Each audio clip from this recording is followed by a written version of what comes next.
जय संविधान या हरामखोर मनुवाद्याने या हायकोर्टात आमचे जजिस्ट आमचे हुसेनदादा गवळी यांच्यावर जे बूट फिरकवण्याचं काम केलेलं आहे, निश्चित रूपी भारताचे सर्व दलित, आदिवासी, मुस्लिम, बहुजन जे संविधानावर आस्था ठेवतात ते संतप्त झालेले आहेत।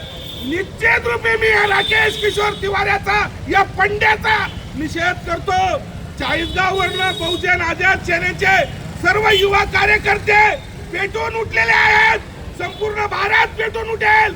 मी शासन प्रशासन दरबारी विनंती करतो की अशा मनुवाद्याला देशद्रोहाचा गुन्हा दाखल करून या हरामखोर मादरचोदाला फाशी झाली पाहिजे अशी आमची दलितांची मागणी आहे। कारण भारताचं सर्व कालचक्र कालखंड या संविधानावर चालू आहे। हुसेन गवळी साहेब ज्या स्थानी बसलेले आहेत ते राष्ट्रपती, पंतप्रधान, प्रांत त्या सर्व राज्यपाल यांना शपथविधी देतात आणि त्या न्यायमूर्तीवर जर असा हमला होत असेल तर या भारतामध्ये अजून सुद्धा जातीवाद संपलेला नाही।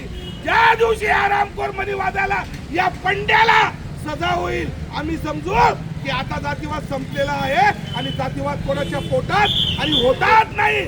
म्हणून मी विनंती करतो, आज फक्त चाळीसगाव तालुक्याचे या बहुजन आझाद सेनेचे जवान रस्त्यावर उतरले, पूर्ण भारत रस्त्यावर उतरेल।